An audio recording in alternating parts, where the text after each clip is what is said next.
You are watching BitBNS News. Hello and नमस्कार। अभी market पूरी तरह से वोलेटाइल है, इसलिए यूजर्स के लिए जानना महत्वपूर्ण है कि क्रिप्टो की दुनिया में क्या हो रहा है, क्रिप्टो से जुड़ी क्या खबरें हैं। इसलिए सुनिश्चित कीजिए कि रोज क्रिप्टो न्यूज देखें और अपने आप को अपडेटेड रखिए। आज की हेडलाइंस।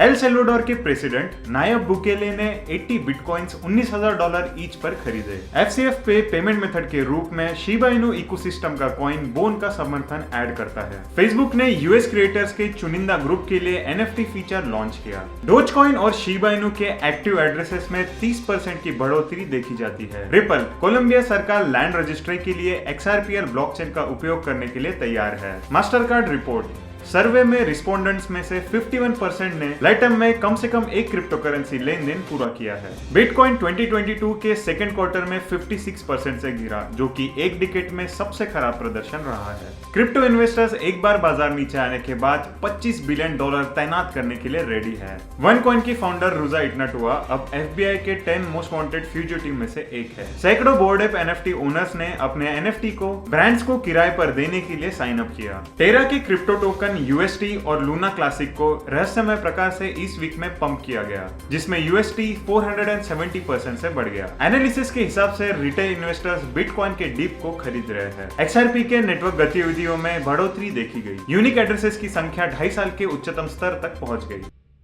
बिटकॉइन की कीमतों में नई गिरावट के बावजूद एल सल्वाडोर के अध्यक्ष नायब बुकेले बाजार में चल रही मंदी के भावना से अचंभित है। बुकेले ने आज से पहले एक और बिटकॉइन खरीदने का ट्वीट किया, जिसमें कहा गया कि उन्होंने बिटकॉइन डिप लगभग 80 बिटकॉइन को $19,000 की कीमत पर खरीदा, जिसकी टोटल कीमत लगभग $1.5 मिलियन होती है। द क्रिप्टो बेसिक द्वारा रिपोर्ट के अनुसार 13 अप्रैल को पेमेंट मेथड के रूप में शिबा इनू की सूची के बाद दुनिया भर के व्यापारी FCF के माध्यम में जल्द ही भुगतान के रूप में बोन शिप स्वैप को स्वीकार करने में सक्षम होंगे, क्योंकि बोन ने हाल ही में लॉन्च FCF पे ट्विटर पोल जीता है, जिसमें उसे 70% से अधिक वोट्स मिले। CEO मार्क जकरबर्ग द्वारा योजना की घोषणा करने के एक हफ्ते के बाद मेटा ने फेसबुक पर एक NFT फीचर शुरू कर दिया है। यह फीचर शुरू में US आधारित क्रिएटर्स के चुनिंदा समूहों के लिए खुली होगी। इंस्टाग्राम पर NFT को इथेरियम और पॉलीगॉन ब्लॉकचेन द्वारा समर्थित किया गया है, जिसमें सोलाना और फ्लो समर्थन जल्द ही आ रहा है। फेसबुक ने यह घोषणा नहीं की है कि उसने प्लेटफॉर्म पर NFT के लिए ऐसा किया है या नहीं। डोजकॉइन और शिबा इनू दो प्रमुख मीम क्रिप्टो करेंसी है, ने हाल ही में अपने नेटवर्क पर एक्टिव पतों की संख्या 30 दिन की ड्यूरेशन में 30% से अधिक छलांग देखी है।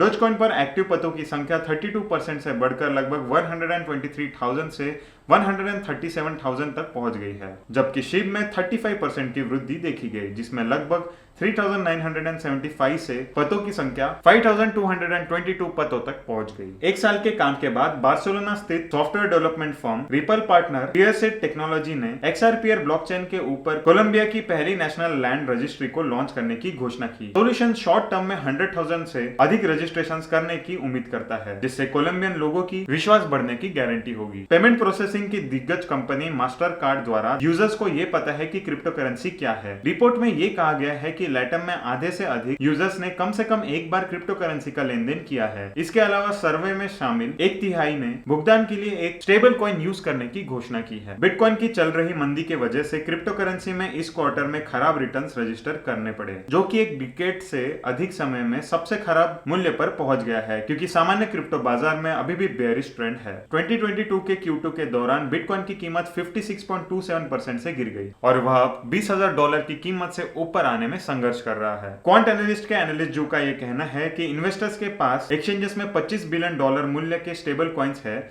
जिन्हें क्रिप्टो खरीदने के लिए फिर से तैयार होने पर तैनात कर सकते हैं। जो के अनुसार मौजूदा गिरावट, जिसने बिटकॉइन की कीमत $70,000 से गिराकर $20,000 के नीचे गिरा दी है, को पहली क्रिप्टो करेंसी मंदी बोला गया है।